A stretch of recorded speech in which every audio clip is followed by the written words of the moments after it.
our neighbors. These are Millbrae people here, all standing together, young and old and black, white, Asian, Latinx. All of you are here together in solidarity and in unity to spread the message that say that enough is enough and that Black Lives Matter.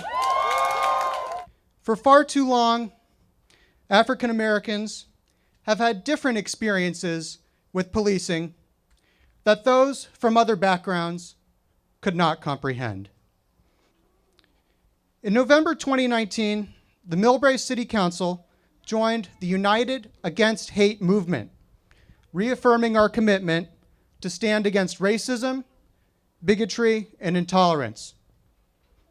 Today, I would like to propose to the council that we consider a zero-tolerance policy against racist acts or remarks made by city employees, commissioners, and committee members.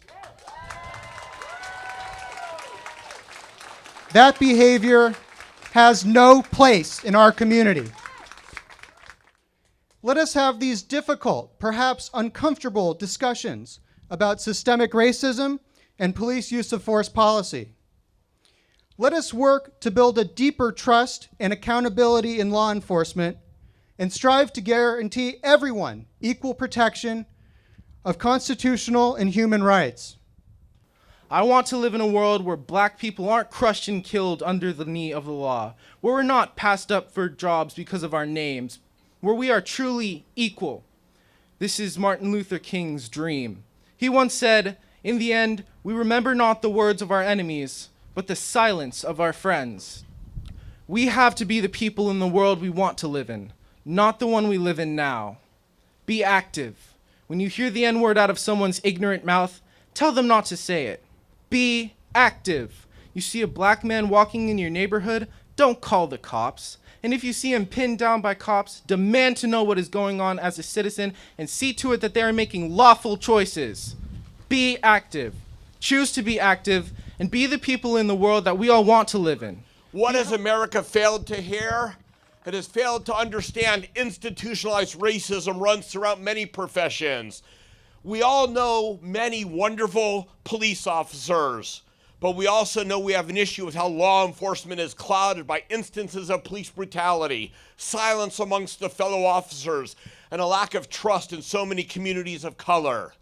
We need to examine why this is occurring still in 2020 and hope change is coming because of the courage of the people in the streets today. And thinking is a form of nonviolent protest. We need as white people to make the commitment not ever to be a silent witness when we see injustice.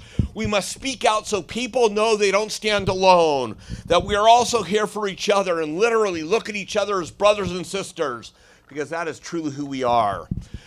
After all, that is the power of the words Black Lives Matter and why millions have found safety under that banner. Because it doesn't reduce any person or any death into a justifiable consequence. Instead, Black Lives Matter is a moonshot call out into the wind that at minimum, the people who died were people who meant something to someone. And because that human being meant something to a mother, a father, a sibling, or a friend, at minimum, we should at least try for reform.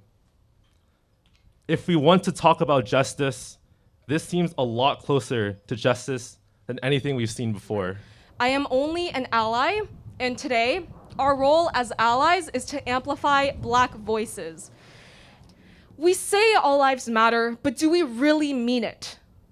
If all lives mattered, then why are Black children subject to these rules, but not children of other races? If all lives matter, why was Ahmaud Arbery murdered for jogging, Breonna Taylor shot dead in her own home for sleeping, and even 12-year-old Tamir Rice killed for playing with a toy gun? We can't. And in order to start showing that all lives matter, we need to start advocating for actions that place Black lives on equal footing to any other life. But fighting racism starts with us. We must do better as a people and as a nation. And it's time for us to step up and become anti-racist and to say enough is enough. And for all who say that all lives matter, they do. But nothing is more pressing or urgent than Black Lives Matter, because we cannot have peace or claim to have justice in this country until Black Lives Matter. Like many of us in the organizing committee, I feel that in the last couple of weeks I have changed from a non-racist to an anti-racist.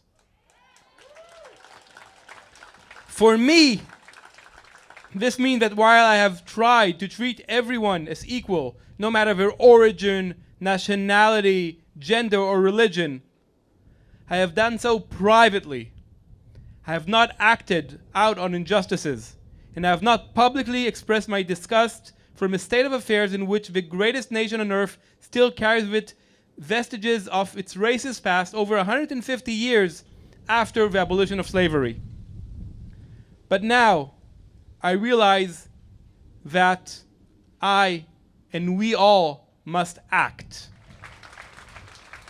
Hopelessness is the ally of injustice. There are some who will talk themselves out of doing anything before taking the first step. You have done more than that. Again, here we are, exercising our rights for right. Our actions are justified. Inaction is not. Inaction would mean that 10 or 20 years from now, our children, either here or in some other place, will be protesting for the same thing, our protections of the Constitution. So we're going to defeat racism and police brutality. We are going to win.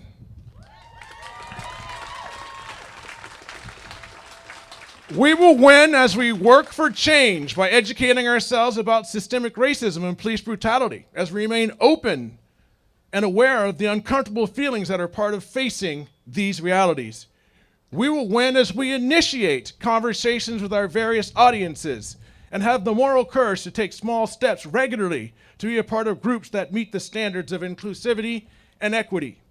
We will win as we network with each other, the stakeholders in our community.